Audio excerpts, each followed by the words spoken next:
Conferencia. Distintivos de Calvary Chapel. Entonces, ahí Jesús nos da una definición, dónde están los fundamentos de la iglesia y quién sostiene la iglesia. Cuando me refiero a la iglesia, me refiero a toda la iglesia del mundo, las sanas iglesias que enseñan bien la palabra y que no enseñan falsas doctrinas. Entonces, hay muchas iglesias que enseñan bien también, pero hay otras que dejamos afuera y que son sectas, ¿ya? Unas sectas más famosas son Testigos de Jehová, Mormones y todo eso. No es la iglesia de Cristo. Entonces Jesús dice que esta iglesia de Cristo, que son hermanos de muchas partes del mundo, la sostiene Él. Dentro de esta iglesia estamos Capilla Calvario y otras más. Él la edifica, es su poder. Una de las cosas interesantes que dice el pastor Chuck, que el modelo de la iglesia, dice, no se encuentra en la historia de la iglesia, sino que se encuentra en el libro de los Hechos. ¿Y por qué dice que no se encuentra en la historia de la iglesia? Porque si estudiamos historia de la iglesia, tanto los inicios de la iglesia católica y después la época medieval y moderna, y también vemos la historia de la iglesia protestante, se han cometido muchos errores, se han cometido muchas atrocidades, muchas injusticias, llevando el nombre de Jesucristo. Entonces, recuerdo que el pastor Chuck decía lo mismo, que cuando él fue a la universidad, uno de los problemas que se encontraba era que le atacaban a él por la iglesia por esos hechos. Y el pastor Chuck decía, pero eso no es Jesucristo, ¿ya? Decía el pastor Chuck, ¿qué hay de malo cuando Jesús dijo, ámense los unos a los otros? No hay nada de malo en eso, porque la palabra verdadera está en la Escritura. Los hechos vergonzosos de las iglesias es otro tema. Y créeme que yo también me he encontrado con muchos ejemplos similares a eso. Cuando hice un postítulo en historia, me encontré que la mayoría de los profesores que estaban ahí ya eran ateos. Y el argumento de cada uno era el mismo. No creían en Dios por lo que habían hecho en las iglesias. Y después conversé con otro y con otro, y dije, ya, el argumento aquí de todo es uno solo, lo que han hecho en las iglesias. Entonces el tema es enfocarlo a Jesucristo y a la palabra de Dios. El punto es ese. Las iglesias se equivocan y cometen errores porque son humanos, pero la palabra de Dios permanece perfecta. Compartí con otro profesor también que es intelectual, es ateo y todo eso, y su máster en ateísmo es Bertrand Russell, que es un libro muy poderoso, un hombre que fue muy inteligente. Yo no conocía mucho de él, de Bertrand Russell, pero como le dije, bueno, no sé nada de él, voy a averiguar, y averigüé, leí un poco y todo eso. Como el máster de los ateos, el mismo tema. ¿Sabe cuál es el mismo tema? Lo que han hecho las iglesias. Lo que han hecho las iglesias. Entonces no encontramos el modelo de Dios en la historia de la iglesia. El modelo de Dios, nos dice el pastor Chuck, está en el libro de los Hechos, porque ahí está la primera iglesia, o le llamamos también la iglesia primitiva. El pastor Chuck también dice que, recuerda que Jesús murió el año 33 después de Cristo.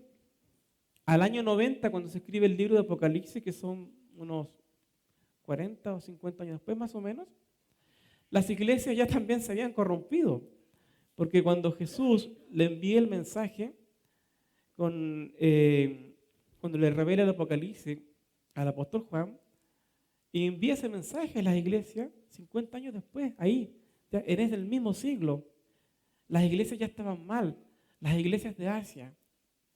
Y Jesús las desnuda ahí y le muestra sus errores. Este error tienes tú, toleras a esta profetisa, tienes esta falsa doctrina. Entonces también ni siquiera lo encontramos en esa época, tan cercana a los hechos de Jesucristo. El modelo está muy primario en la iglesia primitiva y en el libro de los Hechos. Ahí está el ideal. Mira, Jesús le dice a esa iglesia a través del apóstol Pablo en Colosenses capítulo 1, versos 5 y 6, yo lo voy a leer, ustedes permanezcan en ellos. Si alguien es muy rápido, llega ya. Dice lo siguiente: a causa de la esperanza que os está guardada en los cielos, de la cual ya habéis oído por la palabra verdadera del Evangelio, que ha llegado a vosotros, así como a todo el mundo, y lleva fruto y crece también en vosotros. Pablo le dice esto a los colosenses. Dice que la palabra ha llevado fruto y llega a todo el mundo. La palabra de Dios en ese momento, en el libro de los Hechos, cuando la iglesia estaba siendo guiada por el Espíritu Santo. Recuerda las palabras de Jesucristo antes que Él ascendiera. Y conversando con sus discípulos les dice, espérenme en Jerusalén, que voy a enviar al Espíritu Santo, el Consolador, para que los llene de poder. Eso es muy fundamental, es muy importante. Cuando el Espíritu Santo baja en Hechos capítulo 2 y fueron llenos del Espíritu Santo, es un hecho muy importante también en la historia del cristianismo. Tal cuando nosotros hablamos antes de Cristo y después de Cristo, nosotros también podemos dividir antes de Hechos capítulo 2 y después de Hechos capítulo 2. Porque si los discípulos, los apóstoles, no hubiesen sido llenos del Espíritu Santo, no hubiesen podido hacer lo que hicieron, no hubiesen podido tolerar y soportar toda la persecución. Tuvieron que ser llenados por el Espíritu Santo. Y aquí Pablo les dice que la palabra ha llegado a vosotros, pero no solamente llegó a ellos, a los colosenses. Dice que ha llenado todo el mundo conocido para esa época. Fue más allá. La palabra de Dios llegó a ellos y fluyó a través de ellos. Dice también el pastor Chuck que esta iglesia es una iglesia llena del Espíritu Santo, dirigida por el Espíritu Santo, con el poder del Espíritu Santo. Una iglesia en la cual el Espíritu Santo dirigía su función y ministerio. Ellos, imagínate, llenaron el mundo conocido de la palabra de Dios.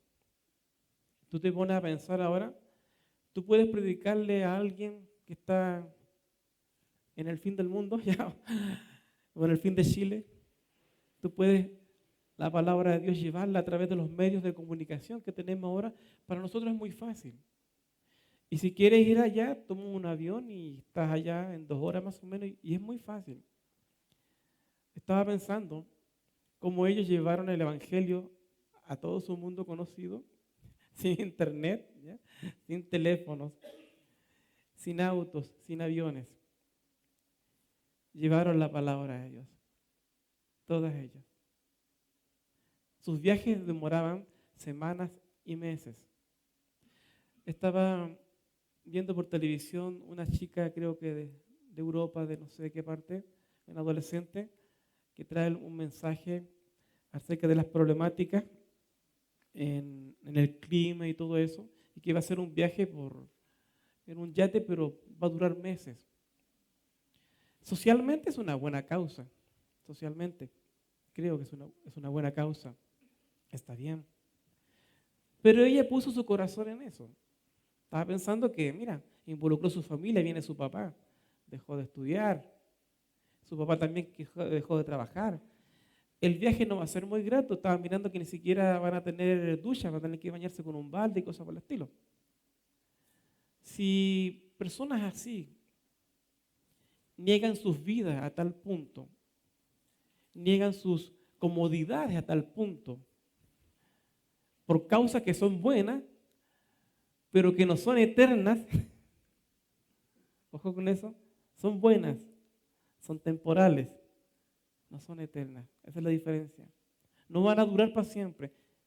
Ojalá que logre cosas, pero no van a durar para siempre.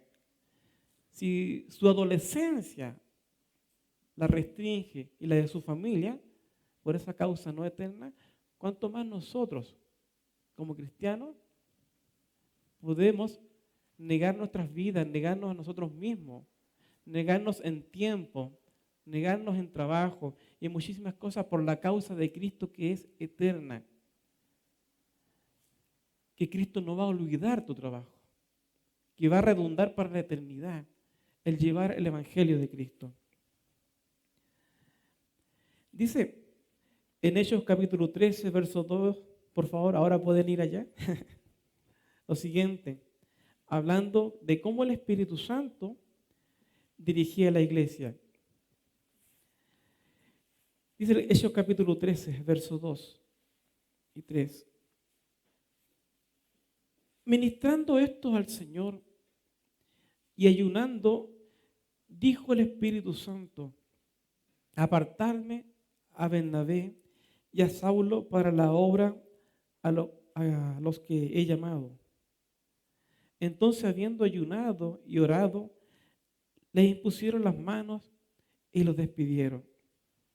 Si uno lee acá rápidamente, uno podría decir solamente que, bueno, Pablo y Bernabé solamente fueron a predicar, fueron Saulo. Pero dice acá que dijo el Espíritu Santo, dice ahí en el verso 2, dijo el Espíritu Santo, apártenme. Dice a Bernabé y a Saulo, dice, a la obra que los he llamado. Y aquí vemos que la obra de Pablo mismo en el libro de los Hechos era una obra que empezó con el Espíritu Santo. Llamado por el Espíritu Santo, sostenida por el Espíritu Santo. Conferencia. Distintivos de Calvary Chapel.